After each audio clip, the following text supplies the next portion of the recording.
Suamiku menyuruh pengacaranya mengusirku dari rumah dengan hanya membawa 1 koper. Jangan harap dapat sepeser pun, ancamnya. Aku mengangkat koperku yang terlihat ringan. Mereka tak tahu di dalamnya ada rahasia besar yang akan menghancurkan hidupnya hingga tak bersisa. Sebelum dilanjut, jangan lupa like, komen, dan subscribe channel Sarah Amel supaya kalian tidak ketinggalan kelanjutan cerita seru lainnya. Mari kita mulai ceritanya. Gema ketukan sepatu kulit mahal membentur lantai marmer Italia yang dingin di ruang tamu megah ini. Ruangan yang selama 5 tahun terakhir kusebut sebagai rumah, kini terasa seperti ruang eksekusi mati. Lampu kristal besar yang menggantung di langit-langit memancarkan cahaya kekuningan yang ironisnya tidak mampu menghangatkan suasana sama sekali. Udara terasa sangat kaku, mencekik paru-paruku secara perlahan. Namun aku menolak untuk membiarkan wajahku menunjukkan kepanikan sekecil apapun. Aku duduk dengan punggung tegak di atas sofa bludru berwarna merah marun, menyilangkan kaki, dan menatap lurus ke depan. Di seberang meja kaca berukir emas itu, duduk suamiku, Arman. Pria yang dulu pernah berjanji di hadapan Tuhan dan keluargaku untuk melindungiku seumur hidup, kini menyunggingkan senyum penuh kemenangan yang membuat perutku mual. Ia mengenakan kemeja sutra berwarna biru gelap dengan lengan yang digulung hingga siku, memamerkan jam tangan mewah keluaran terbaru yang harganya bisa untuk memberi makan ratusan anak yatim piatu. Di sebelahnya, duduk Yaris, pengacara pribadi Arman. Yaris adalah seorang pria parubaya dengan kacamata berbingkai tipis dan wajah yang nyaris tidak pernah menunjukkan emosi apapun. Ia sedang menata tumpukan dokumen tebal di atas meja. Bacakan sekarang, Yaris. Aku tidak punya waktu seharian untuk mengurus wanita ini, perintah Arman dengan nada yang sangat merendahkan. Ia bahkan tidak menyebut namaku. Baginya, aku hanyalah sebuah barang rongsokan yang sedang menunggu untuk dibuang ke tempat sampah. Yaris berdeham pelan, memperbaiki letak kacamatanya, dan mulai membaca dengan nada suara yang monoton namun tegas. Berdasarkan draft perjanjian pranikah dan dokumen pemisahan harta yang telah ditandatangani, serta menimbang surat gugatan cerai yang akan didaftarkan besok pagi, maka saudari Winda diwajibkan untuk meninggalkan kediaman ini dalam waktu kurang dari 1 jam sejak dokumen ini dibacakan. Seluruh aset berupa rumah, kendaraan, perhiasan yang dibeli menggunakan dana pihak pertama yaitu Bapak Arman, serta dana di dalam rekening bersama, akan sepenuhnya menjadi hak milik Bapak Arman. Yaris berhenti sejenak, melirik ke arahku melalui sudut matanya, sebelum kembali menatap dokumen di tangannya. Saudari Winda hanya diizinkan membawa barang-barang pribadi berupa pakaian dan kebutuhan sandang dasar yang muat ke dalam 1 buah koper berukuran sedang. Tidak diperkenankan membawa barang berharga, alat elektronik yang dibeli oleh Bapak Arman, atau dokumen-dokumen rumah tangga lainnya. Hening sejenak. Aku bisa mendengar suara detak jam dinding kuno yang berayun di sudut ruangan. Setiap detiknya seolah menghitung mundur sisa harga diriku di rumah ini. Arman mencondongkan tubuhnya ke depan, menumpukan sikunya di atas lutut, dan menatapku dengan mata menyipit. Kamu dengar itu, Winda? Keluar dari rumah ini sekarang juga. Jangan harap kamu bisa membawa sepeser pun asetku. Kamu datang ke hidupku sebagai wanita miskin yang tidak punya apa-apa. Dan kamu akan keluar dari sini persis seperti saat kamu datang. Miskin dan tidak berharga. Kata-katanya seperti belati tajam yang sengaja diputar tepat di ulu hatiku. Aku teringat bagaimana ibuku dulu sempat meragukan keputusanku menikah dengan pengusaha ambisius seperti Arman. Ibuku selalu berkata bahwa uang bisa merubah sifat seseorang menjadi monster. Dan hari ini, ucapan ibu terbukti benar. Namun, aku sudah melewati fase menangis. Air mataku sudah mengering sejak berbulan-bulan yang lalu, saat pertama kali aku mengetahui kebusukannya. Hari ini, di detik ini, aku tidak akan memberikan kepuasan kepadanya dengan meneteskan air mata. Aku mengerti, jawabku singkat. Suaraku terdengar luar biasa tenang, bahkan mengejutkan diriku sendiri. Tidak ada getaran ketakutan, tidak ada nada permohonan, hanya kepasrahan yang dingin. Arman mengerutkan keningnya. Tampak sedikit kecewa karena tidak melihat reaksi histeris dariku.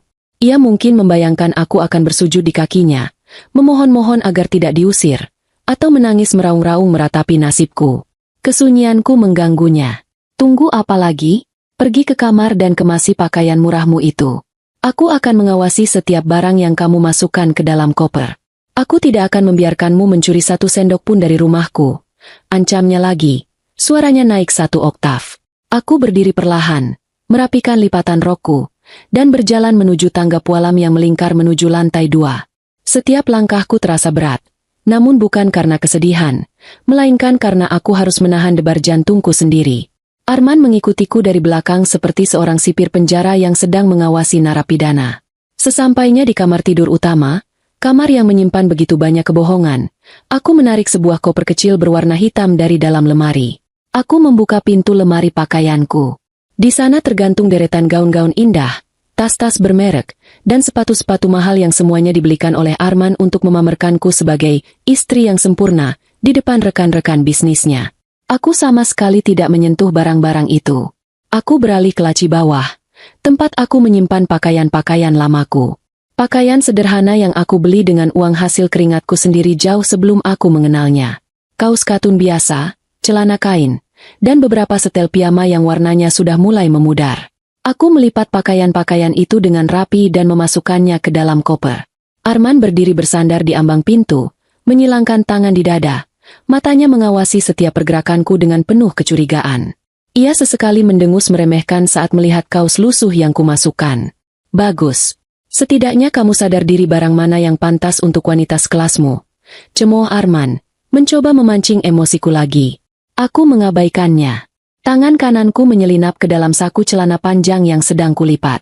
Jari-jariku merasakan sebuah benda kotak persegi panjang yang keras dan dingin. Sebuah harddisk eksternal berwarna hitam pekat. Benda kecil berukuran sebesar telapak tangan itu adalah nyawaku sekarang. Di dalam benda kecil itulah tersimpan seluruh data pembukuan ganda perusahaan Arman, bukti-bukti transfer gelap ke luar negeri, rincian penggelapan pajak selama 5 tahun terakhir, dan tentu saja, mutasi dana ke rekening rahasia untuk wanita simpanannya. Aku memastikan benda itu terselip dengan sempurna di antara gulungan pakaian paling bawah, terbungkus rapat sehingga tidak akan terlihat atau terasa mencurigakan. Koper ini terlihat sangat menyedihkan di mata Arman, sebuah simbol kekalahanku yang telak. Namun di mataku, koper ini adalah bom waktu yang sebentar lagi akan meledakkan seluruh kehidupannya. Aku menarik resleting koper itu dengan satu gerakan mulus. Klik. Koper terkunci. Aku mengangkat koperku. Rasanya sangat ringan. Mungkin beratnya tidak sampai 5 kilogram. Mengingat aku hanya membawa kain-kain tipis, hal ini sangat wajar. Namun, beban dari informasi yang ada di dalamnya terasa lebih berat daripada seluruh rumah mewah ini. Sudah selesai. Aku tidak mengambil apapun milikmu, kataku sambil menatap langsung ke matanya. Arman tersenyum miring, puas melihat betapa ringannya koper yang kubawa. Ia menyingkir dari ambang pintu, memberiku jalan untuk keluar. Pergi, dan jangan pernah berani menampakkan wajahmu lagi di hadapanku. Aku berjalan menuruni tangga untuk terakhir kalinya. Koper di tanganku berayun ringan seiring langkahku. Di ruang tamu, Yaris masih berdiri di posisi yang sama, menungguku pergi sebelum ia mungkin akan diajak Arman bersulang merayakan perceraian ini. Saat aku berjalan melewati Yaris menuju pintu utama rumah yang besar itu, tatapan kami tanpa sengaja bertemu. Selama sepersekian detik, dari balik kacamata tipisnya, Yaris memberikan satu anggukan kecil. Anggukan yang sangat samar, yang tidak mungkin ditangkap oleh Arman yang sedang sibuk menyalakan sebatang cerutu di belakang sana. Anggukan itu adalah sebuah pesan tanpa suara. Sebuah konfirmasi bahwa rencana kami sudah berjalan. Aku membalasnya dengan kedipan mata yang sangat singkat, lalu melangkah keluar dari rumah itu. Udara luar menyapu wajahku. Aku terus berjalan menuju gerbang, tidak menoleh ke belakang sama sekali. Mereka berdua, terutama Arman, mengira mereka telah berhasil membuangku tanpa memberikan sepeser pun. Mereka tertawa melihat koperku yang ringan. Mereka tidak tahu bahwa benda kecil di dalam koper itulah yang kelak akan menyita rumah ini, mobil-mobil itu, dan kebebasan yang sangat dibanggakan oleh Arman. Pertunjukan sesungguhnya baru saja akan dimulai. Taksi yang kutumpangi membelah jalanan kota yang mulai diguyur hujan gerimis. Rintik-rintik air menghantam kaca jendela, menciptakan pola buram yang membiaskan cahaya lampu jalanan menjadi pendaran-pendaran yang redup. Suasana di dalam taksi sangat sunyi. Sopir taksi yang sudah beruban itu sesekali melirikku dari kaca spion tengah. Mungkin merasa iba melihat seorang wanita sendirian membawa satu koper kecil menembus malam yang dingin. Tujuan kita sesuai dengan aplikasi ya, Nyonya? Tanya sopir itu dengan suara serak, memecah kesunyian. Iya, Pak. Sesuai aplikasi saja. Jawabku pelan. Pandanganku kembali terlempar keluar jendela. Pikiranku tidak berada di jalanan ini.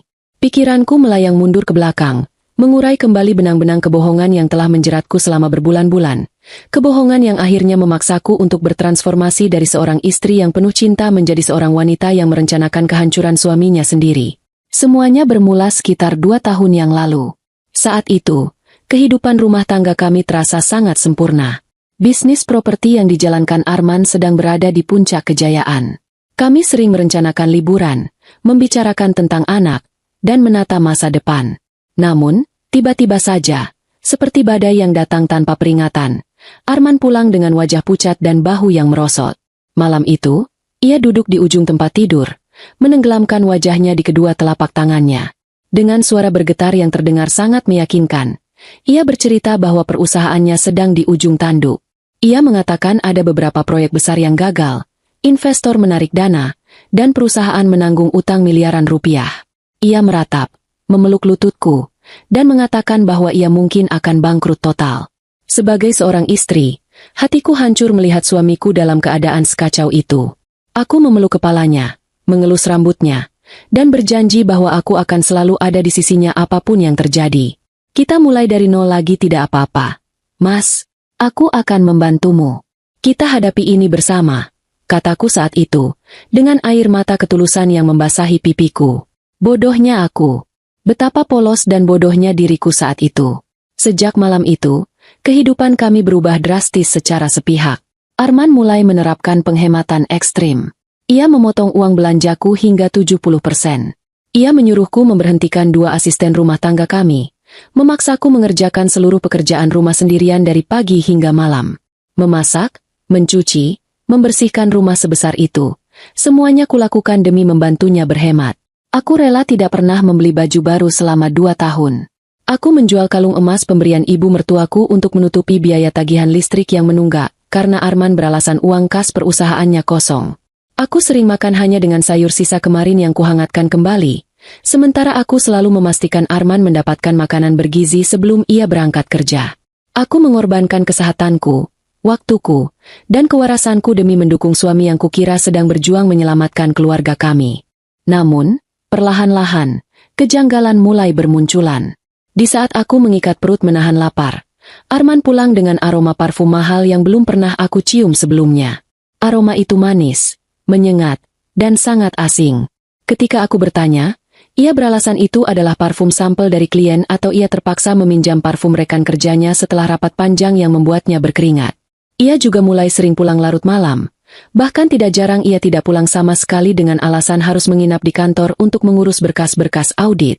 Namun anehnya, kemejanya selalu rapi, dan wajahnya tidak pernah terlihat seperti orang yang kurang tidur karena stres. Di saat yang sama, ia menjadi sangat protektif terhadap ponsel dan tas kerjanya. Jika dulu ia selalu membiarkan ponselnya tergeletak sembarangan di atas meja makan, kini ponsel itu seolah menempel di tangannya dan layarnya selalu menghadap ke bawah. Puncak dari semua kejanggalan itu terjadi sekitar 3 bulan yang lalu. Saat itu, hari hujan lebat, persis seperti malam ini. Aku sedang membersihkan ruang kerja Arman di rumah, sebuah ruangan yang jarang ia izinkan untuk aku masuki. Ia sedang berada di kamar mandi, membersihkan diri setelah pulang bekerja. Saat aku sedang mengelap meja kerjanya, si kuku tanpa sengaja menyenggol tas kerjanya hingga terjatuh ke lantai. Tas itu terbuka, dan isinya berhamburan. Saat aku berjongkok untuk memungut barang-barangnya, mataku terpaku pada sebuah struk belanja yang terlipat. Kertas itu tebal dan memiliki logo sebuah butik perhiasan mewah ternama. Tangannya sedikit gemetar saat aku membuka lipatan kertas tersebut. Di sana tercetak dengan jelas, 1 set kalung dan anting berlian.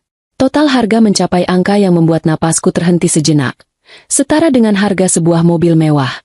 Tanggal pembeliannya adalah kemarin sore. Otakku berusaha keras mencari pembenaran. Apakah Arman membelikannya untukku? Apakah ini kejutan ulang tahun pernikahan kami yang tinggal bulan depan? Apakah perusahaannya sudah membaik? Namun hati kecilku berteriak bahwa ada yang salah.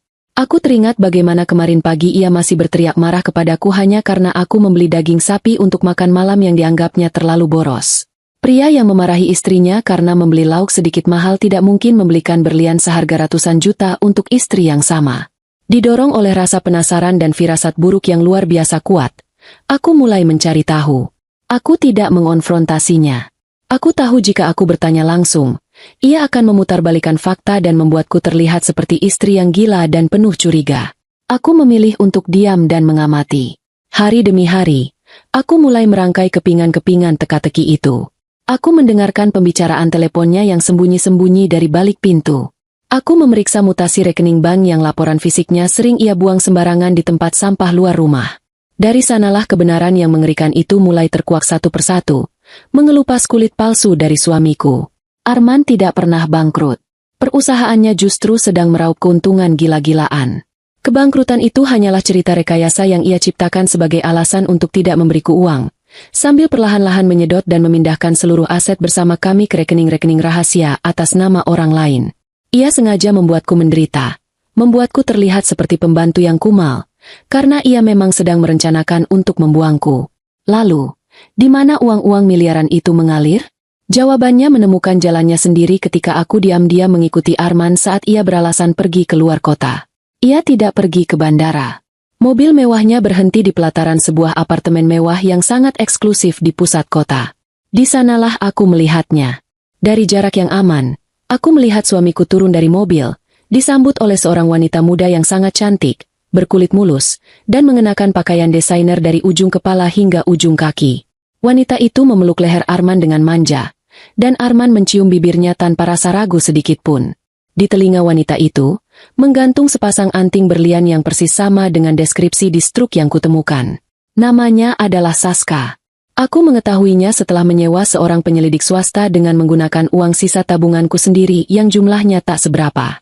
Saska bukan sekadar selingkuhan biasa. Ia adalah alasan mengapa Arman merencanakan semua kebohongan ini. Arman sangat tergila-gila pada Saska dan berjanji akan memberikan kehidupan mewah seperti seorang ratu kepadanya. Untuk mewujudkan itu tanpa harus membagi hartanya denganku melalui pengadilan agama, Arman harus memastikan bahwa di atas kertas, ia adalah pria yang nyaris bangkrut dan aku adalah beban yang harus disingkirkan. Malam ketika aku mengetahui fakta perselingkuhan dan niat jahatnya yang terencana dengan sangat rapi itu, aku duduk di lantai kamar mandiku dalam gelap.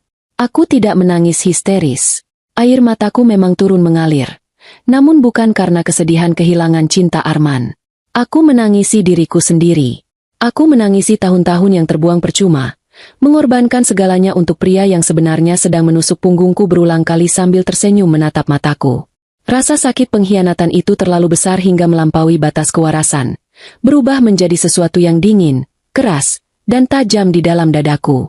Cinta dan rasa hormatku pada Arman mati malam itu juga.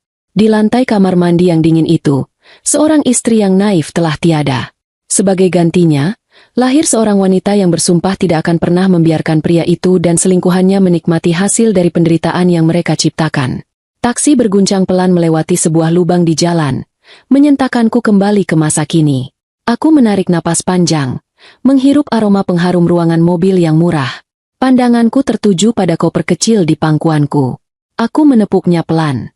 Mas Arman, bisikku pada diriku sendiri di tengah kesunyian taksi. Bibirku menyunggingkan senyum tipis yang dingin. Kamu pikir kamu sudah memenangkan permainan ini karena berhasil mengusirku tanpa uang sepeser pun. Kamu salah. Aku baru saja menyusun papan caturnya. Taksi yang membawaku terus melaju membelah jalanan kota yang basah oleh sisa hujan malam. Lampu-lampu jalanan berwarna jingga memantul di atas aspal yang tergenang air, menciptakan bayangan-bayangan panjang yang melesat cepat di luar jendela kaca. Aku menyandarkan kepalaku pada sandaran kursi yang terasa dingin, membiarkan pikiranku hanyut ke dalam pusaran ingatan. Ingatan tentang sebuah malam yang menjadi titik balik kewarasanku. Malam di mana Tuhan, atau mungkin semesta, akhirnya berbaik hati membuka penutup mataku secara paksa. Kejadian itu berlangsung sekitar 1 bulan yang lalu. Saat itu, jam dinding berdentang menunjukkan pukul 2 pagi. Aku sedang duduk di sofa ruang tengah, melawan rasa kantuk yang luar biasa demi menunggu Arman pulang. Seperti biasa, ia beralasan ada rapat darurat dengan dewan direksi yang tidak bisa ditinggalkan. Ketika suara mesin mobilnya akhirnya terdengar memasuki garasi, aku bergegas membukakan pintu. Arman masuk dengan langkah gontai. Kemejanya kusut masai, dasinya sudah longgar dan miring, serta jas mahalnya tersampir asal-asalan di lengan kirinya. Namun, yang paling memukul penciumanku bukanlah aroma kopi atau ruangan rapat yang pengap, melainkan kombinasi tajam antara bau minuman keras yang menyengat dan aroma parfum wanita yang sangat manis. Aroma parfum yang sama dengan yang sering kucium beberapa bulan terakhir. Ia nyaris tersungkur jika aku tidak segera menahan tubuhnya. Lengannya yang berat menimpa bahuku. Ia menggumamkan kata-kata yang tidak jelas. Matanya setengah terpejam, dan napasnya berembus berat menerpa wajahku. Aku memapahnya menaiki tangga dengan susah payah, mengabaikan rasa perih di hatiku yang seolah disayat perlahan. Sesampainya di kamar, ia langsung menjatuhkan dirinya ke atas kasur, tidak peduli dengan sepatunya yang masih menempel dan mengotori spray putih bersih yang baru saja kuganti pagi harinya. Dengan napas terengah-engah, aku melepaskan sepatunya, melonggarkan sabuknya, dan menarik selimut untuk menutupi tubuhnya. Setelah memastikan ia tertidur lelap dengan suara dengkuran yang kasar, aku memungut jas kerjanya yang tergeletak di lantai. Niatku hanya ingin menggantungnya agar tidak semakin kusut, lalu membawanya ke penatu keesokan harinya. Namun, saat aku mengangkat jas tersebut, sebuah benda jatuh dari saku bagian dalamnya dan menghantam lantai kayu dengan suara berdebuk pelan. Sebuah buku catatan kecil bersampul kulit hitam. Aku terdiam menatap buku itu. Arman bukanlah tipe pria yang suka menulis di buku catatan. Ia sangat bergantung pada tablet dan ponsel pintarnya untuk segala hal. Rasa penasaran yang kelam tiba-tiba merayapi tengkuku. Tanganku sedikit gemetar saat aku membungkuk dan memungut buku catatan yang sudut-sudutnya sudah mulai mengelupas itu. Aku melirik ke arah ranjang. Arman masih mendengkur keras, tidak terganggu sama sekali. Dengan langkah mengendap-endap, aku membawa buku itu ke kamar mandi dan mengunci pintu dari dalam. Aku menyalakan lampu, duduk di atas penutup kloset, dan menarik napas panjang sebelum membuka halaman pertamanya. Jantungku berdetak sangat kencang, seolah-olah aku sedang membuka kotak Pandora yang akan menghancurkan duniaku. Dan ternyata, tebakanku benar. Halaman demi halaman buku itu berisi tulisan tangan Arman yang sangat kukenali. Tidak ada catatan rapat atau jadwal proyek. Buku itu adalah sebuah pembukuan rahasia. Lembar pertama mencantumkan sebuah alamat dengan huruf kapital yang ditebalkan. Apartemen Nirvana, Tower B, lantai 42, unit nomor 8. Di bawahnya, terdapat deretan angka yang sepertinya adalah kode akses pintu dan, yang paling penting, sebuah kode kombinasi yang diberi tanda bintang besar di sampingnya. 6 digit angka, 28, 05, 96. Otakku bekerja cepat. Aku tahu angka itu. Itu adalah tanggal lahir Saska, selingkuhannya, yang aku temukan dari laporan penyelidik swasta beberapa minggu lalu. Kode itu adalah kombinasi untuk sebuah brankas. Aku membalik halaman berikutnya dan mataku terbelalak ngeri. Di sana terpampang daftar panjang angka-angka yang membuat kepalaku pusing. Catatan mutasi dana. Arman mencatat secara manual setiap uang yang ia tarik secara tunai dari kas perusahaannya. Uang yang ia ubah menjadi emas batangan, dan uang yang ia transfer ke rekening-rekening dengan nama asing yang tidak pernah aku dengar. Jumlahnya bukan sekadar puluhan juta, melainkan miliaran rupiah. Ia merencanakan ini semua dengan sangat teliti. Ia menimbun hartanya di brankas apartemen itu, membiarkanku kelaparan dan hidup dalam ketakutan akan kebangkrutan yang sama sekali tidak nyata. Air mata kemarahan menggenang di pelupuk mataku, tetapi aku menolak untuk membiarkannya jatuh. Aku segera mengeluarkan ponsel dari saku piyamaku. Dengan tangan yang masih bergetar, aku memotret setiap halaman dari buku catatan itu. Aku memastikan setiap angka, setiap huruf, dan setiap coretan terekam dengan jelas. Suara klik kamera ponsel yang kuredam terasa seperti detak waktu yang menghitung mundur kehancuran suamiku. Setelah selesai, aku menyimpan buku itu kembali ke dalam saku jasnya persis di posisi semula, seolah-olah tidak pernah terjadi apa-apa. Namun, kejutan malam itu belum berakhir. Ketika aku keluar dari kamar mandi dan berniat meletakkan jas itu kembali, pandanganku tertuju pada nakas di samping tempat tidur Arman. Layar komputer tablet miliknya tiba-tiba menyala terang di tengah kegelapan kamar, menampilkan notifikasi pesan masuk. Biasanya, tablet itu selalu terkunci dengan kata sandi yang rumit. Namun malam ini, karena terlalu mabuk, Arman rupanya lupa menguncinya setelah ia membacanya di dalam mobil. Firasatku kembali menarikku mendekat. Aku melangkah pelan menghampiri nakas tersebut. Di layar yang menyala itu, terpampang ruang obrolan dari aplikasi pesan singkat. Pengirimnya bernama Klien Prioritas. Sebuah nama samaran yang sangat menyedihkan untuk menutupi nama Saska. Aku menyentuh layar itu, membuka ruang obrolannya secara penuh. Apa yang kubaca di sana bukan hanya sekadar pesan perselingkuhan yang menjijikan, melainkan sebuah senjata pamungkas yang jatuh begitu saja dari langit ke pangkuanku. Saska telah mengirimkan sebuah pesan panjang, namun dari konteksnya, pesan itu jelas bukan ditujukan untuk Arman. Pesan itu berbunyi, "Nadine, kamu tenang saja. Si Arman itu cuma mesin ATM berjalan buat aku. Pria tua yang gila hormat. Kalau perusahaannya benar-benar bangkrut seperti cerita bohong yang dia karang untuk istrinya itu, ya aku pasti langsung angkat kaki. Aku sudah tahu kode brankasnya. Begitu uangnya menipis, aku akan ambil semuanya dan kita liburan ke Eropa. Aku tidak sudi mengurus pria tua bangka yang jatuh miskin. Darahku mendidih membaca kalimat tersebut, sekaligus merasa sebuah ironi yang luar biasa lucu. Arman, suamiku yang sombong, arogan, dan selalu merasa dirinya adalah pria paling pintar di dunia, ternyata hanyalah sebuah lelucon di mata wanita yang ia puja setengah mati. Tepat di bawah pesan itu, ada 2 pesan susulan yang dikirim beberapa detik kemudian. Astaga. Sayang, maaf banget. Pesan di atas tadi aku lagi latihan baca naskah drama sama Nadine. Kepencet kirim ke kamu. Jangan marah ya sayangku. Cintaku cuma buat kamu seorang. Aku menutup mulutku dengan kedua tangan, menahan tawa getir yang mengancam akan meledak. Arman mungkin membaca pesan itu dan mempercayai alasan konyol tentang naskah drama, karena ia terlalu dibutakan oleh nafsu dan egonya sendiri. Ia tidak mau mengakui bahwa dirinya sedang dimanfaatkan. Namun bagiku, pesan yang salah kirim itu adalah sebuah pencerahan yang sangat brilian. Malam itu, berdiri di samping ranjang tempat suamiku mendengkur dalam kemabukannya, aku menemukan kelemahan fatal dari kedua musuhku. Kelemahan Arman adalah kesombongannya yang membutakan, dan kelemahan terbesar Saska adalah keserakahannya yang tidak memiliki batas. Saska tidak memiliki kesetiaan kepada siapapun kecuali kepada uang. Aku memotret layar tablet itu beberapa kali, memastikan bukti pengkhianatan ganda itu tersimpan aman di dalam ponselku. Malam itu, untuk pertama kalinya setelah 2 tahun hidup dalam penderitaan dan kebohongan, aku bisa tertidur dengan sangat pulas. Keesokan harinya, aku memindahkan semua foto dan bukti itu ke dalam sebuah perangkat penyimpanan eksternal, meramunya menjadi sebuah senjata mematikan yang siap meledak kapan saja aku menginginkannya. Dan malam ini, di dalam taksi yang melaju menembus hujan, senjata itu terbaring tenang di dalam koperku.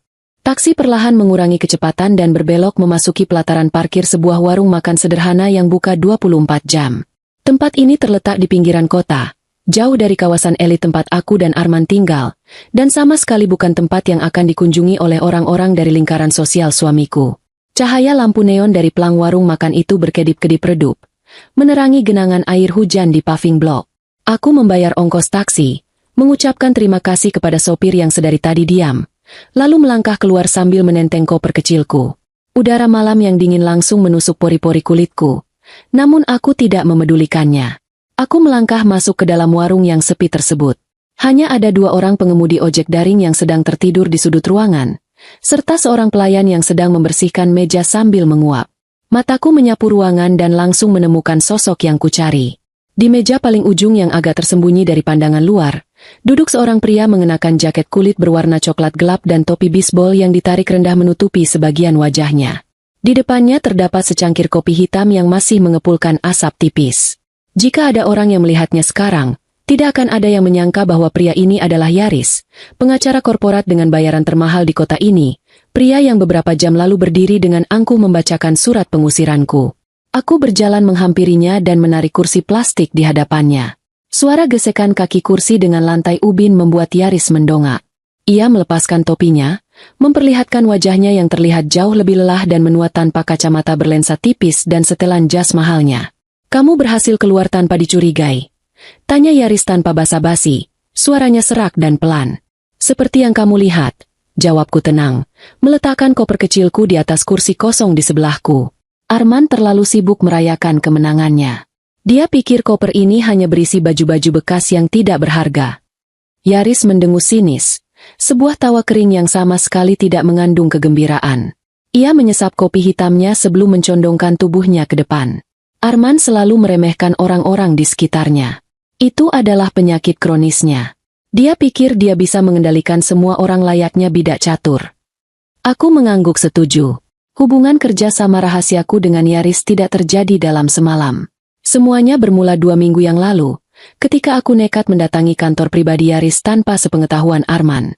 Saat itu aku membawa sebagian kecil bukti pembukuan ganda yang kutemukan. Awalnya, Yaris mencoba bersikap profesional dan mengancam akan melaporkan tindakanku kepada Arman. Namun, Situasinya berbalik 180 derajat ketika aku menunjukkan sebuah dokumen spesifik kepadanya. Dokumen itu adalah surat persetujuan pengalihan dana ke sebuah rekening perusahaan cangkang di luar negeri. Di bagian bawah dokumen itu, tertera tanda tangan Yaris sebagai penjamin hukum. Yaris memucat saat melihatnya, karena ia sama sekali tidak pernah menandatangani dokumen tersebut. Arman telah memalsukan tanda tangannya. Arman, dengan kelicikannya yang luar biasa, telah mempersiapkan Yaris sebagai kambing hitam yang akan dilemparkan ke penjara jika sewaktu-waktu pihak Direktorat Jenderal Pajak mencium aroma busuk dari perusahaannya. Menyadari bahwa dirinya akan dikorbankan oleh kliennya sendiri, Yaris sangat murka. Insting bertahan hidupnya mengambil alih, dan pada detik itulah, pengacara berwajah dingin itu memutuskan untuk berbalik arah dan menjadi sekutu terbesarku. Kami memiliki musuh yang sama, dan kami berdua sama-sama menginginkan keadilan dengan cara kami masing-masing. Aku membuka resleting koperku, menyibakkan tumpukan kaos yang menutupi bagian dasarnya, lalu mengeluarkan benda kotak hitam tersebut. Aku meletakkannya di atas meja, tepat di depan Yaris. Ini perangkat penyimpanannya, kataku dengan suara berbisik, memastikan tidak ada yang bisa mendengar percakapan kami. Sesuai janjiku, semua data mentah, mutasi rekening, foto buku catatan pribadinya, dan rekaman percakapan yang membuktikan bahwa perusahaannya sebenarnya sangat sehat. Semuanya sudah aku rapikan dalam satu direktori khusus. Tidak ada satupun celah yang bisa dia gunakan untuk berkelit. Yaris menatap benda hitam itu seolah-olah itu adalah sebuah bongkahan emas murni. Ia mengulurkan tangannya yang sedikit gemetar, mengambil perangkat itu, dan memasukkannya dengan hati-hati ke dalam saku dalam jaket kulitnya. Besok pagi, tepat pukul 8, aku akan menyerahkan salinan data ini secara anonim ke meja ketua tim penyidik pajak yang memang sudah lama mengincar perusahaan Arman, ucap Yaris, matanya memancarkan tekad yang tajam. Dengan bukti sekuat ini, surat perintah penyitaan aset dan penahanan bisa diterbitkan dalam waktu kurang dari 24 jam. Mereka tidak akan memberi Arman waktu untuk bernapas, apalagi untuk menyewa pengacara pembela. Pastikan namamu bersih, Yaris. Gunakan data itu untuk menyelamatkan dirimu sendiri, membuktikan bahwa tanda tanganmu dipalsukan. Balasku tulus. Bagaimanapun juga, Yaris membantuku mengambil risiko yang sangat besar. Yaris mengangguk pelan. Ia terdiam sejenak, menatapku dengan sorot mata yang sulit diartikan. Ada campuran antara rasa hormat dan sedikit ketakutan di matanya. Lalu bagaimana dengan brankas di apartemen rahasia itu, Winda? Di sana ada uang tunai dan perhiasan senilai puluhan miliar. Bukankah lebih baik kamu pergi ke sana sekarang, menggunakan kode yang kamu temukan, dan mengambil apa yang menjadi hakmu sebelum semuanya disita negara? Aku tersenyum tipis, sebuah senyuman dingin yang tidak mencapai mataku. Aku meraih cangkir teh hangat yang baru saja diantarkan oleh pelayan, merasakan panasnya menjalar di telapak tanganku. Aku bukan pencuri, Yaris. Jawabku dengan nada datar dan tegas. Jika aku mengambil isi brankas itu, aku akan sama kotornya dengan Arman. Aku bisa dituduh melakukan pencurian, dan itu akan merusak rencana kita. Selain itu, sekadar mengambil uangnya tidak akan memberikan pukulan yang cukup menyakitkan bagi pria bernarsis tinggi seperti suamiku. Yaris mengerutkan keningnya, tampak bingung. Lalu apa yang akan kamu lakukan terhadap brankas itu? Membiarkannya disita begitu saja? Tidak. Aku punya rencana yang jauh lebih menghancurkan, ujarku sambil menatap lurus ke arah jalanan yang gelap. Arman mengusirku karena ia ingin hidup bahagia bersama Saska menggunakan uang dari brankas itu. Ia percaya Saska sangat mencintainya. Maka, satu-satunya cara untuk benar-benar menghancurkan Arman dari dalam keluar, adalah dengan membiarkan orang yang paling ia puja yang menguras habis hartanya. Yaris menahan napas. Maksudmu, kamu akan membiarkan wanita itu mengambil semuanya? Lebih tepatnya, aku akan memaksanya mengambil semuanya malam ini juga, sahutku. Aku mengeluarkan sebuah ponsel murahan yang baru kubeli kemarin siang, sebuah ponsel sekali pakai tanpa identitas. Aku meletakkannya di atas meja. Saska adalah wanita yang sangat serakah dan paranoid. Kelemahannya adalah ketakutannya menjadi miskin. Jika aku menyalakan api kepanikan di kepalanya, sifat aslinya akan keluar. Aku menatap Yaris yang masih terdiam menunggu penjelasanku. Malam ini, aku akan mengirimkan pesan anonim ke nomor pribadi Saska, jelasku dengan tenang. Aku akan berpura-pura menjadi orang dalam Arman. Aku akan memberitahunya bahwa besok pagi rekening Arman akan dibekukan oleh negara dan Arman berencana kabur ke luar negeri sendirian meninggalkan Saska. Aku akan melampirkan foto catatan tangan Arman yang berisi alamat dan kode brankas tersebut. Aku akan menyuruhnya mengambil bagiannya sekarang, atau dia tidak akan mendapatkan sepeser pun. Mata Yaris membulat sempurna. Ia akhirnya memahami skenario mengerikan yang sedang kubangun. Tuhan! Winda! Saska pasti akan langsung panik. Tanpa berpikir panjang dan tanpa mengonfirmasi pada Arman, ia pasti akan langsung pergi ke apartemen itu, menguras semua uang tunainya, dan melarikan diri malam ini juga. Tepat sekali, tegasku. Besok, ketika Arman datang ke apartemen itu untuk merayakan kebebasannya dari pernikahan ini, ia tidak akan menemukan brankas yang penuh harta atau selingkuhan yang menyambutnya dengan pelukan. Ia hanya akan menemukan ruang kosong dan bukti pengkhianatan dari wanita yang paling ia bela. Yaris bersandar di kursinya, menghembuskan napas panjang yang terdengar bergetar. Ia menatapku seolah-olah ia baru pertama kali melihatku. Kamu sangat menakutkan, Winda. Rencanamu benar-benar tidak memiliki belas kasihan. Kamu tidak membunuhnya dengan tanganmu, tapi kamu membiarkannya meminum racun yang ia buat sendiri. Aku tidak menakutkan, Yaris. Aku hanya belajar bertahan hidup dari guru yang sangat ahli, kataku sambil berdiri dari kursiku. Aku menatap ponsel murah di tanganku. Layar kecilnya menyala siap untuk mengetikkan pesan yang akan mengubah nasib semua orang. Dan guru yang paling ahli dalam hal pengkhianatan adalah suamiku sendiri. Malam ini, ujian akhirnya akan dimulai. Setelah berpisah dengan Yaris di warung makan pinggiran kota itu, aku tidak segera mencari tempat untuk beristirahat. Darah di dalam nadiku masih berdesir kencang, dipompa oleh adrenalin dan antisipasi atas apa yang akan segera terjadi. Aku menyewa sebuah mobil murah dengan menggunakan uang tunai yang tersisa di dompetku, lalu mengemudikan kendaraan itu menuju pusat kota. Tujuanku bukanlah untuk kembali ke rumah mewah yang baru saja mengusirku, melainkan menuju ke sebuah jalan raya yang berhadapan langsung dengan lobi utama apartemen Nirvana. Tempat di mana seluruh harta kekayaan suamiku yang disembunyikan itu berada. Hujan masih turun dengan deras, menitikan ribuan tetes air yang menghantam kaca depan mobilku dengan ritme yang konstan. Aku memarkirkan mobil sewaan ini di bawah bayangan sebuah pohon besar yang rindang, memastikan posisiku cukup gelap agar tidak menarik perhatian pihak keamanan apartemen, namun masih memberikan jarak pandang yang sangat jelas ke arah pintu masuk lobi yang terang benderang. Aku mematikan mesin mobil, menyisakan keheningan yang hanya diisi oleh suara derau hujan dan detak jantungku sendiri. Di dalam kegelapan kabin mobil, layar ponsel murahan yang baru saja aku beli berpendar menyilaukan mata. Ponsel ini tidak memiliki riwayat panggilan, tidak terhubung dengan jaringan internet pribadi, dan sama sekali tidak bisa dilacak kembali kepadaku. Ini adalah senjata psikologis yang akan aku tembakkan tepat ke jantung kelemahan musuhku. Aku membuka aplikasi pesan singkat dan mengetikkan nomor telepon pribadi Saska, nomor yang sudah aku hafal di luar kepala sejak malam pertama aku mengetahui keberadaan wanita itu.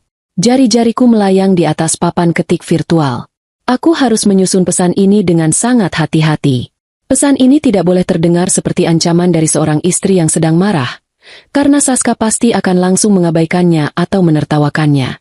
Pesan ini harus terdengar seperti sebuah peringatan mendesak dari seorang pihak dalam, sebuah informasi bocor yang akan memicu lonjakan kepanikan yang luar biasa di dalam kepala Saska yang serakah. Dengan menarik napas panjang untuk menenangkan diri, aku mulai mengetikkan kata demi kata. Saska, aku tidak bisa menyebutkan namaku, tetapi aku adalah salah satu orang kepercayaan Arman di perusahaan. Aku mengirimkan pesan ini karena aku merasa kasihan melihatmu akan dikorbankan. Arman mengetahui bahwa kamu tidak sungguh-sungguh mencintainya dan hanya menginginkan uangnya. Malam ini, dia baru saja menyelesaikan proses perceraian dengan istrinya agar seluruh asetnya aman atas namanya sendiri. Namun, itu bukan untukmu. Besok pagi, tepat pada pukul 8, Arman berencana untuk membekukan seluruh isi brankas di apartemen rahasia kalian dan melarikan diri ke luar negeri seorang diri. Dia berencana meninggalkanmu di sini untuk menghadapi para penagih utang dan pihak berwajib yang mulai mencium kasus penggelapan pajaknya. Aku berhenti sejenak, membaca ulang paragraf pertama itu. Kalimat itu dirancang khusus untuk memukul langsung pada ketakutan terbesar Saska, ditinggalkan tanpa sepeser uang pun dan harus menanggung akibat hukum. Aku tahu wanita seperti Saska tidak memiliki rasa setia. Dia hanya bersama Arman karena pria itu menghujaninya dengan kemewahan. Jika kemewahan itu diancam akan ditarik secara tiba-tiba, logika Saska akan mati dan digantikan oleh insting binatang buas yang kelaparan. Aku melanjutkan ketikanku untuk menyempurnakan jebakan ini. Jika kamu tidak percaya kepadaku, Silakan tunggu sampai besok pagi dan lihat sendiri bagaimana kamu ditinggalkan tanpa apa-apa. Tetapi jika kamu ingin menyelamatkan bagianmu, kamu harus bergerak malam ini juga sebelum Arman datang dan mengganti semua kode aksesnya. Berikut adalah foto catatan asli dari tangan Arman yang berisi kode kombinasi brankas dan instruksi untuk mematikan alarm keamanan ruangan tersebut. Ambil apa yang menjadi hakmu, lalu pergilah sejauh mungkin malam ini juga.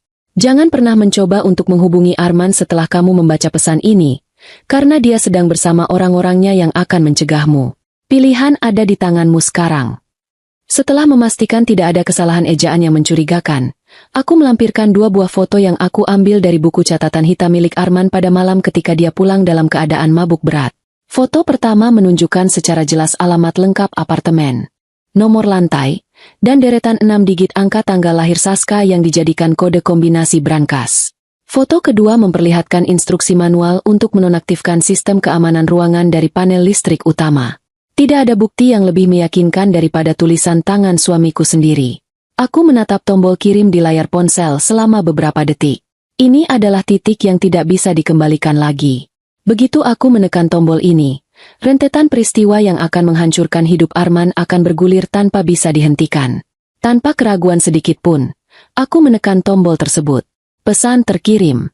Aku meletakkan ponsel itu di atas kursi penumpang, melipat kedua tanganku di depan dada, dan menatap lurus ke arah lobi apartemen Nirvana yang menjulang angkuh menembus langit malam. Sekarang, yang bisa aku lakukan hanyalah menunggu dan melihat apakah hipotesisku tentang keserakahan manusia benar-benar sekuat yang aku bayangkan. 1 jam pertama berlalu dengan sangat lambat. Hujan mulai mereda menjadi rintik-rintik kecil yang menempel di kaca jendela mobilku. Mataku mulai terasa perih karena terus menatap ke arah pintu putar otomatis lobi apartemen tanpa berkedip. Keraguan sempat menyelinap ke dalam pikiranku. Bagaimana jika Saska sedang tertidur pulas dan tidak membaca pesan itu? Bagaimana jika dia memutuskan untuk menelepon Arman dan menanyakan kebenaran pesan tersebut? Jika hal itu terjadi, maka rencanaku akan gagal total. Arman akan menyadari bahwa aku yang mengirimkan pesan itu dan dia akan memindahkan semua uangnya secepat mungkin. Namun, tepat pada menit ke-75 sejak pesan itu terkirim, sebuah taksi berwarna biru berhenti dengan sangat mendadak di depan lobi apartemen. Pintu penumpang bagian belakang terbuka dengan kasar, dan seorang wanita keluar dari dalam taksi dengan tergesa-gesa. Bahkan dari jarak yang cukup jauh dan di bawah penerangan lampu jalan yang temaram, aku bisa langsung mengenali sosok itu. Itu adalah Saska. Ia tidak mengenakan gaun malam yang mewah atau riasan wajah yang tebal seperti yang biasa ia pamerkan saat bersama Arman. Saska mengenakan celana olahraga panjang, jaket kebesaran yang tudungnya ditarik hingga menutupi sebagian kepalanya, dan kacamata hitam berukuran besar yang sama sekali tidak pada tempatnya untuk dipakai di tengah malam yang gelap gulita ini. Bahasa tubuhnya memancarkan kepanikan yang luar biasa. Ia berlari kecil melewati petugas keamanan lobi tanpa menoleh. Nyaris tersandung kakinya sendiri saat mendorong pintu putar kaca dengan sangat tidak sabar. Aku tersenyum lebar di dalam kegelapan mobilku. Senyuman pertama yang benar-benar terasa tulus sejak berminggu-minggu yang lalu. Umpannya telah digigit dengan sangat rakus. Saska tidak menelepon Arman. Keserakahannya telah membutakan akal sehatnya, membuatnya percaya bahwa pria yang selama ini menafkahinya sedang berusaha mengkhianatinya, persis seperti pencuri yang selalu mencurigai orang lain sebagai pencuri juga. Di dalam kepalaku, aku bisa membayangkan dengan sangat jelas apa yang sedang terjadi di lantai 42 sana. Saska pasti sedang berlari menyusuri lorong apartemen yang dilapisi karpet tebal. Tangannya gemetar saat memasukkan kartu akses pintu. Ia kemudian akan bergegas menuju panel listrik di belakang lemari pakaian, mematikan alarm sesuai instruksi dari foto catatan Arman, lalu berlutut di depan brankas baja yang tertanam di dinding.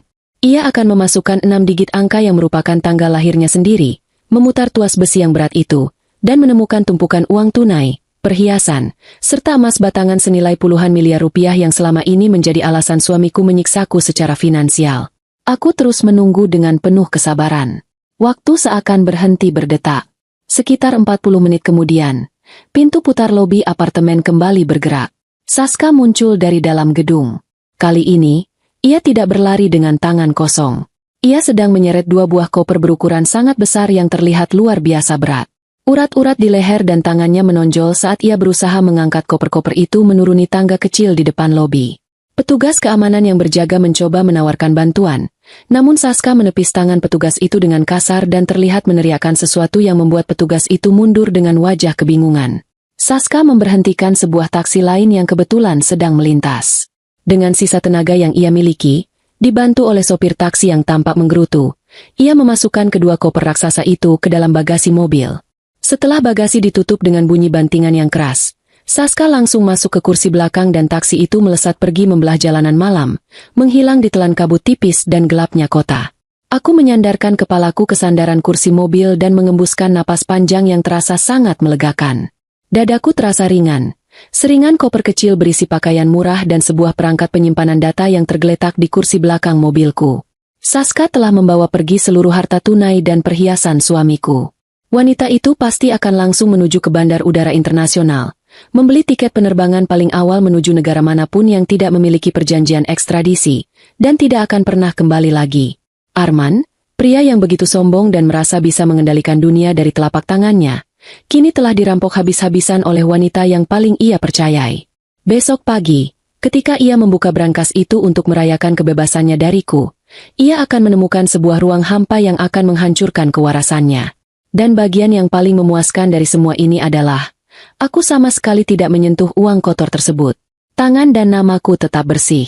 Aku menyalakan mesin mobil sewaanku, memutar kemudi perlahan untuk meninggalkan jalanan di depan apartemen Nirvana. Malam ini, aku akan mencari sebuah hotel murah untuk beristirahat. Aku butuh tidur yang cukup, karena besok pagi, pertunjukan sesungguhnya yang akan menghancurkan sisa-sisa kehidupan suamiku baru saja akan memasuki babak paling mematikan. Sinar matahari pagi menyusup masuk melalui celah gorden kamar hotel murah yang aku sewa, menyilaukan mataku dan memaksaku untuk terbangun dari tidur yang sangat panjang dan nyenyak. Aku meregangkan tubuhku di atas kasur tipis yang terasa sedikit keras. Namun entah mengapa, tubuhku terasa jauh lebih bugar dan segar dibandingkan saat aku tidur di atas kasur busa memori bernilai puluhan juta di rumah mewah Arman. Udara pagi terasa sangat bersih, seolah-olah hujan semalam telah menyapu bersih segala kotoran dan kepalsuan yang menempel di pundakku. Aku bangkit dari tempat tidur, berjalan menuju meja kecil di sudut ruangan, dan menyeduh secangkir kopi instan dari saset yang disediakan oleh pihak hotel. Saat aku sedang menikmati aroma kopi yang sederhana itu, ponsel murahan di atas meja bergetar hebat, memecah kesunyian kamar. Layarnya menyala, menampilkan sederet nomor yang tidak asing bagiku. Itu adalah nomor telepon Yaris. Aku meletakkan cangkir kopiku dan mengangkat panggilan tersebut. Selamat pagi, Yaris. Apakah paket yang kita bicarakan semalam sudah diantarkan ke tempat tujuan dengan selamat? Tanyaku dengan nada yang sangat tenang, tidak ada sedikit pun ketegangan dalam suaraku. Dari seberang sambungan telepon, aku bisa mendengar suara embusan napas Yaris yang terdengar sangat lega sekaligus penuh dengan ketegangan. Selamat pagi, Winda. Ya, semuanya sudah selesai. Tepat pukul 8 pagi tadi, aku meletakkan perangkat penyimpanan data milikmu beserta dokumen pendukung yang membuktikan pemalsuan tanda tanganku di atas meja ketua tim penyidik pajak. Aku menggunakan kurir anonim untuk memastikan keamanannya. Sumber orang dalamku di kantor mereka baru saja mengirimkan pesan kepadaku 5 menit yang lalu. Mereka sedang gempar luar biasa. Aku tersenyum tipis, menyesap kopiku kembali. Seberapa cepat mereka akan bergerak, Yaris? Sangat cepat, Winda. Bukti yang kamu kumpulkan itu terlalu sempurna dan terlalu rinci. Tidak ada celah untuk dibantah, jelas Yaris. Nada suaranya terdengar sangat bersemangat, mengalahkan sikap profesionalnya yang biasa ia pertahankan. Surat perintah penahanan dan penyitaan aset sedang dicetak saat kita berbicara ini. Tim penyidik gabungan bersama dengan pihak kepolisian akan berangkat menuju rumah Arman siang ini juga. Mereka akan membekukan semua rekening perusahaannya, menyita rumah mewah itu, dan membawa Arman untuk penyelidikan tingkat lanjut. Arman tidak akan bisa melarikan diri. Bagus sekali. Pastikan kamu menjaga jarak aman agar tidak terseret saat penangkapan terjadi. Pesanku kepadanya. Tentu saja. Aku sudah mengajukan surat pengunduran diri secara resmi sebagai pengacara Arman pagi ini, dengan alasan adanya konflik kepentingan yang tidak bisa diselesaikan. Aku sudah lepas tangan darinya, jawab Yaris. Ia kemudian terdiam sejenak. Suaranya berubah menjadi lebih rendah dan berhati-hati. Omong-omong soal Arman, Winda, dia baru saja menghubungiku sekitar 15 menit yang lalu. Kamu harus tahu kondisinya saat ini. Aku meletakkan cangkir kopiku. Rasa penasaranku mulai memuncak. Apa yang dia katakan? Apakah dia sudah pergi ke apartemen rahasianya? Itulah masalahnya. Suaranya di telepon tadi, aku nyaris tidak bisa mengenalinya, kata Yaris. Terdengar ada sedikit rasa ngeri dalam nada bicaranya. Dia berteriak-teriak tidak karuan, mengumpat, dan menangis seperti orang gila. Dia mengatakan bahwa berangkasnya di apartemen Nirvana kosong melompong. Tidak ada satu lembar uang pun yang tersisa. Dia bilang Saska tidak bisa dihubungi, nomor ponselnya tidak aktif, dan wanita itu tidak ada di manapun. Arman terdengar sangat hancur. Winda, rencanamu semalam benar-benar bekerja dengan sangat sempurna dan mengerikan. Apakah dia mencurigaiku? Tanyaku santai, sambil berjalan menuju jendela dan melihat pemandangan jalan raya yang mulai padat oleh kendaraan. Pada awalnya, ya, dia membentakku dan bertanya apakah aku membantumu mencuri uangnya. Tetapi aku menyuruhnya untuk memeriksa kamera pengawas keamanan tersembunyi yang dia pasang sendiri di dalam ruangan apartemennya itu. Jawab Yaris. Aku mendengar suara napasnya yang terengah-engah di telepon saat dia memeriksa rekaman tersebut. Lalu tiba-tiba, dia terdiam. Keheningan yang sangat lama dan menyedihkan. Dia pasti melihat dengan mata kepalanya sendiri bagaimana selingkuhan kesayangannya meraup habis hartanya. Setelah itu, dia langsung mematikan panggilan tanpa mengucapkan apa-apa lagi. Terima kasih atas informasinya, Yaris. Kita tinggal menunggu pertunjukan akhirnya siang ini. Balasku sebelum memutuskan sambungan telepon. Aku duduk kembali di tepi tempat tidur, merasakan sebuah kepuasan yang dingin mengalir di seluruh tubuhku. Arman telah melihat kebenaran yang paling menyakitkan. Pengkhianatan dari seorang istri mungkin bisa ia anggap sebagai sebuah kemenangan, karena ia merasa bisa membuangku begitu saja. Namun, pengkhianatan dari wanita yang ia puja, wanita yang demi dirinya ia rela menghancurkan pernikahannya dan melakukan kejahatan kerah putih berskala besar, adalah sebuah pukulan telak yang menghancurkan seluruh ego dan harga dirinya sebagai seorang pria. Beberapa saat kemudian, ponsel pribadiku, yang nomornya belum aku ganti, berdering dengan sangat keras. Layar ponsel menampilkan nama yang sudah sangat aku kenal, Mas Arman. Aku membiarkan ponsel itu berdering selama beberapa detik, menikmati irama nada panggilannya, sebelum akhirnya menggeser tombol berwarna hijau untuk menjawab panggilan tersebut. Aku tidak segera bersuara. Aku membiarkan keheningan mengambil alih. Winda. Suara Arman terdengar dari seberang sana. Suara itu parau, serak, dan bergetar hebat. Tidak ada lagi nada arogan, merendahkan, dan penuh kuasa seperti yang ia tunjukkan saat ia mengusirku semalam. Suara itu kini terdengar seperti suara seorang pria yang sedang berdiri di tepi jurang keputusasaan. Ada apa, Mas Arman? Bukankah semalam kamu sudah memperingatkanku untuk tidak pernah lagi menampakkan wajahku di hadapanmu? Mengapa kamu sekarang menghubungiku? Tanyaku dengan nada yang sangat sopan, dingin, dan datar. Kamu yang melakukan semua ini, bukan? Tanyanya, suaranya naik satu oktav, mencoba mengumpulkan sisa-sisa kemarahan yang ia miliki, namun gagal karena tertutup oleh rasa putus asanya. Kamu yang memberitahu Saska. Kamu yang menyuruh wanita jalang itu mengambil semua uangku. Mengaku saja, Winda. Aku tertawa pelan. Sebuah tawa yang sangat halus namun cukup tajam untuk mengiris telinganya.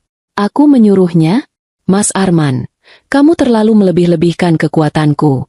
Bagaimana mungkin aku, seorang istri miskin yang hanya membawa satu koper berisi pakaian murah, bisa menyuruh kekasih pujaan hatimu untuk mencuri uangmu sendiri? Bukankah kamu selalu membanggakan betapa Saska sangat mencintaimu dan akan selalu setia kepadamu apapun yang terjadi? Terdengar suara isakan tertahan dari seberang sana. Pria yang selama ini menyiksaku secara mental itu kini sedang menangis. Dia mengambil semuanya. Winda. Semuanya. Puluhan miliar rupiah. Emas batangan. Perhiasan, tidak ada yang tersisa di dalam brankas itu. Dia meninggalkanku. Aku melihat rekamannya, dia mengambilnya tanpa ragu sedikit pun. Itulah harga dari sebuah pengkhianatan, Mas. Jawabku tanpa sedikit pun rasa kasihan di dalam hatiku. Kamu menipuku, memaksaku hidup dalam kekurangan, beralasan bahwa perusahaanmu bangkrut padahal kamu menimbun kekayaan untuk wanita lain. Kamu pikir kamu sangat pintar, bisa mempermainkan hukum dan mempermainkan perasaanku. Tetapi pada akhirnya, kamu dibutakan oleh kesombonganmu sendiri. Saska tidak pernah mencintaimu, Mas. Dia hanya mencintai uangmu. Dan begitu dia memiliki kesempatan untuk mengambil uang itu tanpa harus mengurusmu, dia langsung melakukannya. Tolong aku, Winda. Arman memohon.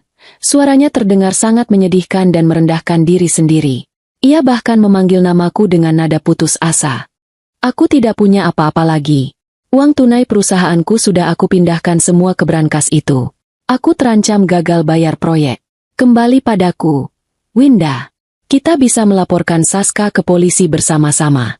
Kamu istri sahku. Kamu berhak membantuku. Rasa mual seketika menyerang perutku mendengar kepengecutannya. Setelah membuangku seperti sampah semalam, kini ia memohon kepadaku untuk menyelamatkannya. Melaporkan Saska ke polisi? Dengan dasar apa, Mas? Dasar bahwa uang yang dia curi adalah uang hasil penggelapan pajak yang kamu sembunyikan dari negara? Kamu mau menggali kuburanmu sendiri lebih dalam lagi?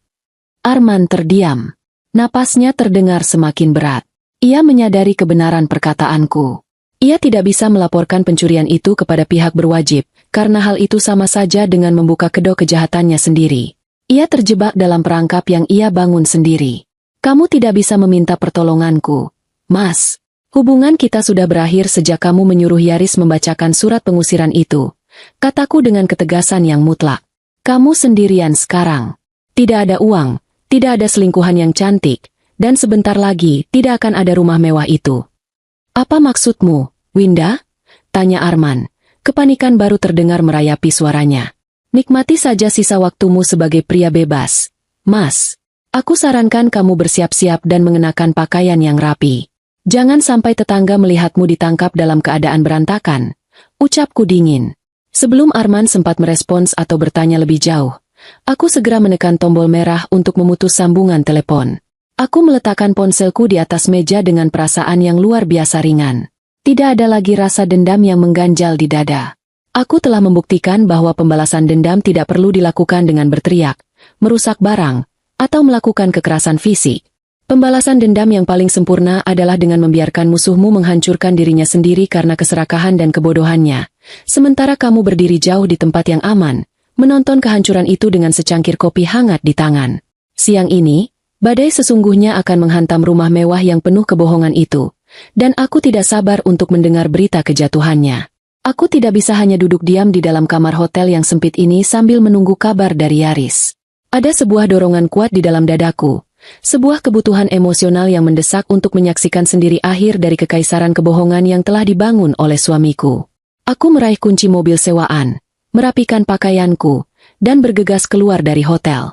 Aku mengemudikan kendaraan membelah hiruk-pikuk jalanan kota pada siang hari, mengarah kembali ke kawasan perumahan elit yang baru semalam mengusirku bagaikan seorang penjahat. Matahari bersinar sangat terik, memanggang aspal jalanan hingga menciptakan uap panas yang meliuk-liuk di udara. Ketika aku membelokkan kemudi memasuki gerbang utama kompleks perumahan tersebut, suasana yang biasanya sangat sepi dan eksklusif kini berubah drastis menjadi lautan kekacauan.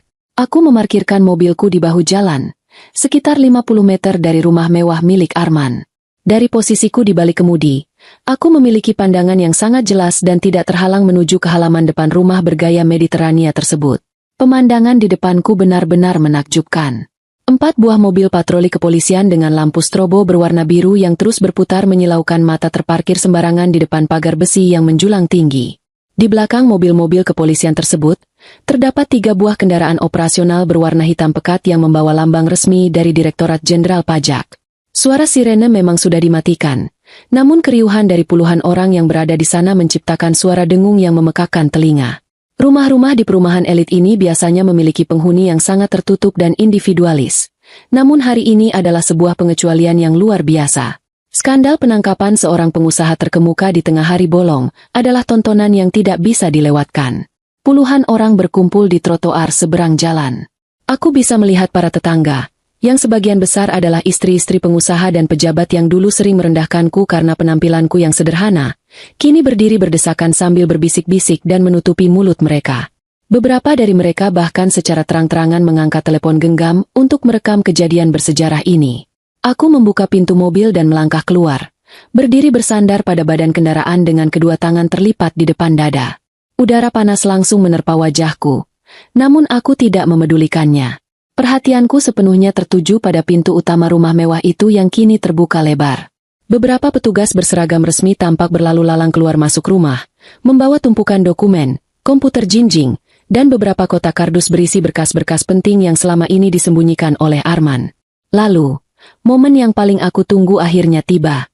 Dua orang petugas kepolisian bertubuh tegap melangkah keluar dari dalam rumah, mengapit seorang pria yang tampak sangat berantakan dan kehilangan arah. Itu adalah Arman, suamiku, atau lebih tepatnya pria yang sebentar lagi akan menjadi mantan suamiku. Aku nyaris tidak bisa mempercayai penglihatanku sendiri. Pria yang semalam berdiri dengan sangat angkuh, mengenakan kemeja sutra mahal dan memandangku seolah aku adalah sampah, kini tampak seperti seorang gelandangan yang kehilangan kewarasannya. Kemeja putih yang ia kenakan kusut masai dan setengah keluar dari celana panjangnya. Rambutnya yang selalu tertata rapi menggunakan gel kini berantakan mencuat ke segala arah. Wajahnya pucat pasi, matanya merah bengkak, dan kantung matanya menghitam. Bukti nyata bahwa ia sama sekali tidak tidur setelah mengetahui seluruh hartanya dibawa kabur oleh Saska. Dan yang paling membuatku puas adalah, kedua tangannya kini disatukan di depan perutnya, terikat erat oleh sebuah borgol besi yang berkilat ditimpa sinar matahari siang. Kalian tidak bisa melakukan ini kepadaku. Aku tidak bersalah. Ini semua adalah fitnah. Arman berteriak dengan suara parau, meronta-ronta mencoba melepaskan diri dari cengkraman kedua petugas kepolisian tersebut. Namun tenaganya sama sekali tidak sebanding. Tepat di belakang Arman, berjalan seorang pria parubaya mengenakan rompi resmi penyidik pajak, didampingi oleh Yaris. Yaris berjalan dengan punggung tegak, wajahnya datar dan profesional, memegang sebuah map berisi dokumen di tangannya. Melihat kehadiran Yaris, Arman menghentikan rontaannya. Matanya membelalak lebar, dipenuhi oleh kemarahan dan kebingungan yang bercampur aduk. Yaris, apa yang kamu lakukan berdiri di sana bersama mereka? Kamu adalah pengacaraku. Lakukan sesuatu. Tuntut mereka karena masuk ke dalam rumahku tanpa izin. Bebaskan aku dari borgol sialan ini sekarang juga. Yaris menghentikan langkahnya tepat di depan Arman. Ia membetulkan letak kacamatanya dengan gerakan yang sangat tenang. Sebuah gerakan yang dulu sering membuatku merasa terintimidasi, namun kini terasa sangat melegakan. Aku bukan lagi pengacaramu, Arman. Surat pengunduran diriku sudah aku kirimkan pagi ini secara resmi. Jawab Yaris dengan suara lantang dan jelas, memastikan setiap orang yang berdiri di sekitar mereka, termasuk para tetangga yang sedang menguping, bisa mendengar kata-katanya. Aku tidak akan membela seorang penjahat yang memalsukan tanda tanganku pada dokumen pengalihan dana ilegal ke luar negeri demi menyelamatkan dirinya sendiri. Bukti penggelapan pajak perusahaanmu, pembukuan gandamu, dan semua rekening rahasiamu sudah berada di tangan pihak berwajib. Kamu sudah tamat, Arman. Wajah Arman berubah menjadi seputih kertas. Ia membuka mulutnya untuk membalas, namun tidak ada satu kata pun yang keluar. Kakinya tampak lemas, seolah seluruh tulang di tubuhnya baru saja dicabut. Ia menyadari bahwa ia telah dikhianati oleh orang yang selama ini ia anggap sebagai bawahan yang paling setia. Ketua tim penyidik pajak melangkah maju, memegang selembar kertas resmi dengan stempel negara. Bapak Arman, berdasarkan bukti-bukti kuat yang telah kami verifikasi, Anda secara resmi ditahan atas tuduhan penggelapan pajak berskala besar, pencucian uang, dan penipuan korporasi. Seluruh aset yang tercatat atas nama Anda, termasuk rumah kediaman ini, mobil-mobil mewah di dalam garasi, dan seluruh rekening bank yang terafiliasi dengan perusahaan Anda, mulai detik ini resmi disita oleh negara. Tidak mungkin. Gumam Arman, menggelengkan kepalanya dengan lemah. Matanya menatap nanar ke arah rumah mewahnya. Rumah yang ia pertahankan mati-matian dengan cara mengusirku tanpa membawa sepeser pun. Kini, petugas mulai membentangkan garis kuning polisi melintasi pilar-pilar besar di teras rumah tersebut, menandakan bahwa rumah itu tidak lagi menjadi miliknya. Aku merasa ini adalah saat yang paling tepat untuk menutup babak menyakitkan dalam hidupku.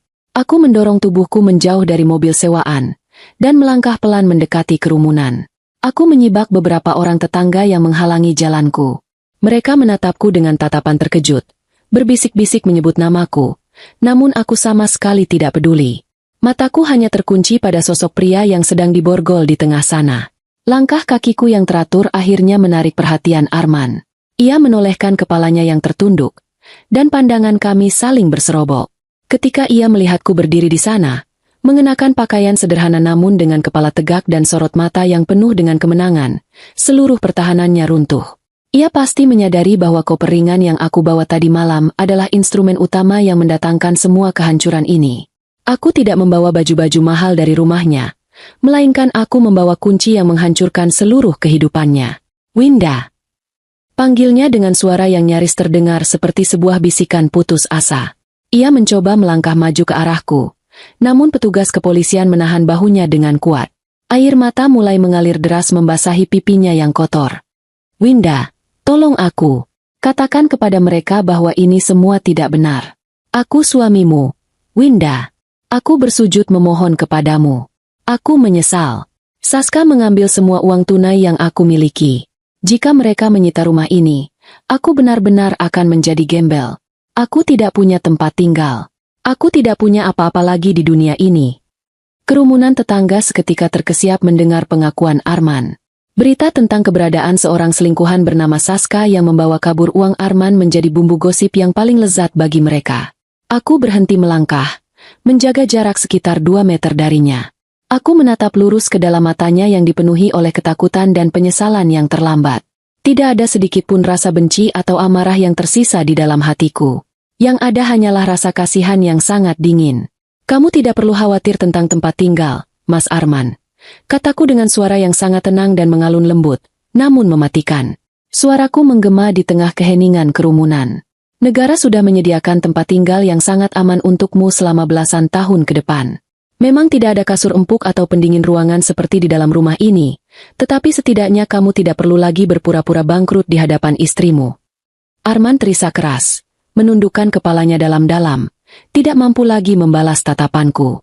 Harga dirinya telah hancur berkeping-keping, diinjak-injak di depan umum, di hadapan orang-orang yang dulu sering ia pameri kekayaannya. Semalam kamu menyuruhku pergi hanya dengan membawa 1 koper, dan kamu berjanji bahwa aku tidak akan mendapatkan sepeser pun dari asetmu.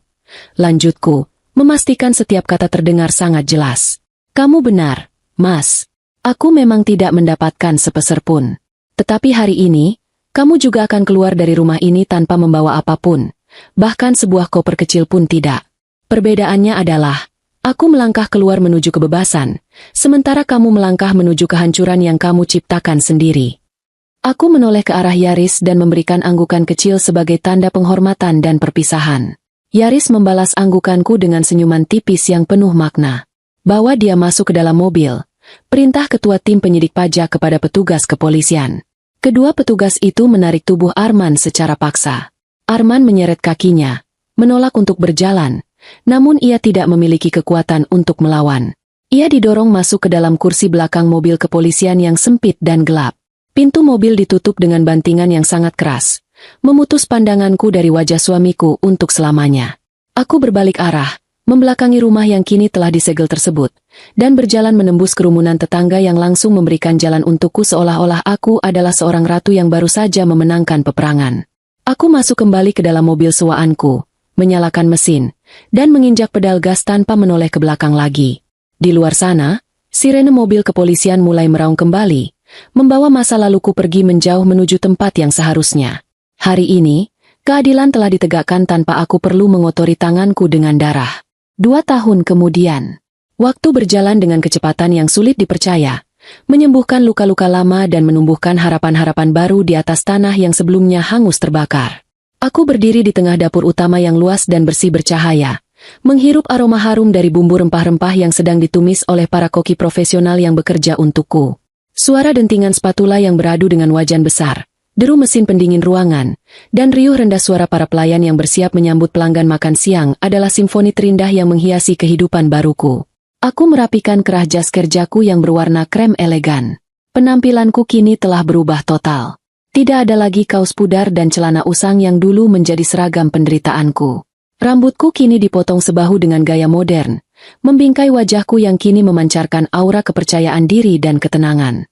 Aku bukan lagi istri penurut yang bisa diinjak-injak, melainkan seorang pemilik dan pengelola bisnis restoran serta layanan catering eksklusif yang sedang naik daun di ibu kota. Semuanya terlihat luar biasa. Winda, aku berani bertaruh tempat ini akan mendapatkan bintang penghargaan kuliner tahun depan. Sapa sebuah suara bariton yang sangat kukenal dari arah pintu masuk dapur. Aku menoleh dan tersenyum lebar. Yaris berdiri di sana, mengenakan setelan jas rapi dengan kemeja berwarna biru muda. Ia melepaskan kacamatanya sejenak untuk mengelap lensa, kebiasaan yang tidak pernah berubah sejak 2 tahun yang lalu. Yaris kini bukan hanya bertindak sebagai penasihat hukum penuh waktu untuk perusahaanku, tetapi ia juga telah menjadi salah satu sahabat paling berharga yang selalu mendukung langkahku. Terima kasih, Yaris. Aku tidak mungkin bisa mengembangkan bisnis ini dengan begitu cepat tanpa bantuanmu mengurus segala perizinan dan kontrak kerjasama dengan para penyuplai bahan baku. Jawabku tulus sambil berjalan menghampirinya. Kami melangkah keluar dari area dapur yang sibuk menuju ke ruang makan utama restoran yang dirancang dengan gaya minimalis mewah. Kami duduk di meja sudut favorit kami. Sebuah meja bundar dekat jendela kaca besar yang menyajikan pemandangan taman vertikal yang menyegarkan mata. Seorang pelayan segera menghidangkan 2 cangkir teh kamomil hangat dan sepiring kecil kue kering mentega. Aku menyeruput teh tersebut perlahan. Bagaimana kabar ibuku di kampung halaman? Apakah bantuan dana bulanan yang aku kirimkan sudah sampai dengan lancar? Tanyaku. Sejak aku berhasil membangun usaha ini dari uang pinjaman bank yang dijaminkan oleh Yaris pada awal masa perintisanku, kesejahteraan ibu adalah prioritas utamaku. Aku tidak lagi memanggilnya dengan sebutan kebarat-baratan.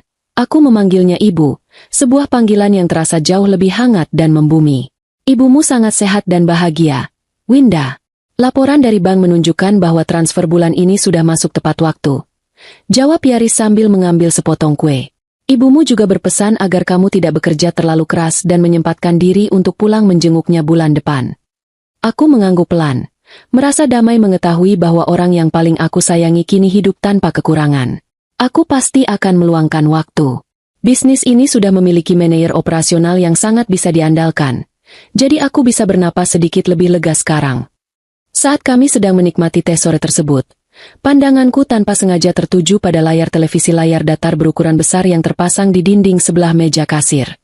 Televisi itu sedang menayangkan program berita kriminal sore. Volume suaranya memang sengaja dikecilkan agar tidak mengganggu kenyamanan pelanggan. Namun teks berita yang berjalan di bagian bawah layar terlihat sangat mencolok. Teks itu berbunyi, buronan kasus penipuan investasi bodong lintas negara akhirnya ditangkap di perbatasan.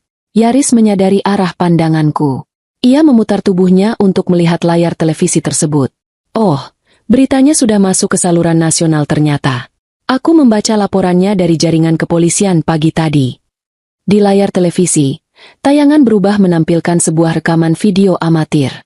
Seorang wanita dengan pakaian lusuh, rambut panjang yang kusut berantakan, dan wajah yang terlihat sangat tua serta kuyu sedang diseret oleh 2 orang petugas imigrasi dari sebuah tempat yang terlihat seperti pelabuhan kecil. Wanita itu terus menutupi wajahnya dengan kedua tangan yang diborgol, menangis terseduh-seduh sambil menghindari kilatan cahaya kamera dari para wartawan. Meskipun penampilannya sangat berbeda dengan wanita glamor dan angkuh yang dulu kulihat di pelataran apartemen Nirvana, aku tidak mungkin salah mengenali wajah itu. Itu adalah Saska. Dia akhirnya tertangkap, gumamku pelan. Tidak bisa menyembunyikan rasa takjub melihat betapa cepatnya roda nasib berputar ke arah bawah. Benar, kata Yaris, bersandar di kursinya dengan santai. Informasi yang aku dapatkan sangat menyedihkan. Setelah ia membawa kabur semua uang tunai dan perhiasan Arman malam itu, ia melarikan diri ke luar negeri. Namun, sifat serakahnya justru menjadi bumerang yang menghancurkan dirinya sendiri. Ia merasa uang puluhan miliar itu tidak cukup untuk membiayai gaya hidup mewahnya. Ia kemudian tergoda untuk melipat gandakan uang curiannya itu dengan memasukkannya ke dalam sebuah sindikat investasi perjudian bodong di negara tetangga. Aku menggelengkan kepala, merasa ironi yang luar biasa pekat. Dan dia ditipu habis-habisan oleh sindikat itu. Tepat sekali. Uang hasil kejahatan Arman yang ia curi lenyap tanpa sisa dalam hitungan bulan, lanjut Yaris menjelaskan. Setelah jatuh miskin di negara orang, paspornya ditahan oleh para penagih utang. Ia harus hidup menggelandang, berpindah-pindah tempat untuk bersembunyi. Puncaknya terjadi kemarin lusa, saat ia mencoba menyelinap masuk kembali ke negara ini melalui jalur ilegal. Pihak kepolisian perbatasan berhasil menangkapnya. Ia sekarang menghadapi tuntutan berlapis atas penipuan investasi, pemalsuan dokumen, dan tentu saja, ia akan diselidiki terkait uang curian dari Arman. Hidupnya benar-benar sudah hancur lebur. Aku menatap layar televisi itu sampai tayangan beritanya berganti. Tidak ada rasa kasihan sedikit pun yang terbit di hatiku untuk wanita itu. Keserakahan selalu memiliki cara sendiri untuk memakan tuan rumahnya. Ia mencuri dari seorang pencuri, dan pada akhirnya, ia dirampok oleh pencuri yang jauh lebih besar. Karma bekerja dengan sangat akurat dan presisi. Lalu, bagaimana dengan Arman sendiri? Tanyaku dengan nada suara datar. Sekadar ingin mengetahui akhir dari buku masa laluku. Yaris menghela napas panjang, merapikan dokumen di atas meja. Sidang banding terakhirnya bulan lalu telah resmi ditolak oleh Mahkamah Agung. Ia divonis penjara selama 14 tahun tanpa kemungkinan pembebasan bersyarat lebih awal. Aku sempat berkunjung ke lembaga pemasyarakatan minggu lalu untuk mengurus pemindahan beberapa dokumen legal yang masih membutuhkan tanda tangannya. Yaris menatap langsung ke dalam mataku. Suaranya menjadi lebih pelan. Kamu mungkin tidak akan mengenalinya lagi, Winda. Ia kehilangan banyak berat badan. Rambutnya hampir sepenuhnya botak karena stres yang luar biasa parah, dan ia berjalan dengan sedikit membungkuk. Kesombongan dan keangkuhan yang dulu menjadi identitasnya sudah mati. Setiap hari ia harus bekerja di bengkel kerajinan penjara hanya untuk mendapatkan sedikit upah tambahan membeli makanan yang layak. Ia menghabiskan sisa hidupnya dalam penyesalan yang tidak akan pernah ada habisnya. Ia harus membayar lunas setiap tetes air mata yang dulu ia paksa untuk kau keluarkan. Aku memalingkan wajahku ke arah jendela, menatap keindahan daun-daun hijau yang diterpa cahaya matahari sore. Semuanya sudah berakhir. Cerita panjang tentang pengkhianatan, kebohongan, dan pembalasan dendam itu kini telah resmi ditutup dengan sangat sempurna. Itu adalah harga yang pantas untuk sebuah pengkhianatan, bisikku pelan. Aku mengangkat cangkir tehku, memberikan sebuah isyarat bersulang kecil kepada Yaris. Yaris membalasnya dengan mengangkat cangkir kopinya dan tersenyum bangga. 2 tahun yang lalu, aku berjalan keluar dari sebuah rumah mewah yang menyerupai neraka buatan, hanya membawa satu koper kecil yang berisi pakaian-pakaian murahan. Suamiku mengira aku keluar sebagai pecundang yang tidak memiliki masa depan. Mereka tertawa melihat betapa ringannya koper yang aku bawa. Namun, di dalam koper yang ringan itulah tersimpan kekuatan terbesarku. Kini, aku berdiri di atas kakiku sendiri, memiliki kebebasan finansial, ketenangan batin, dan kebahagiaan yang tidak bisa dibeli dengan miliaran uang curian. Aku telah membuktikan bahwa pembalasan dendam terbaik bukanlah dengan menghancurkan hidup orang lain menggunakan tangan kita sendiri, melainkan dengan membiarkan karma mengambil alih tugas tersebut. Sementara kita fokus merajut kembali sayap kita dan terbang setinggi mungkin menuju kehidupan yang lebih bercahaya. Dan dari tempatku berada sekarang, pemandangan kehidupanku terlihat sangat luar biasa indah.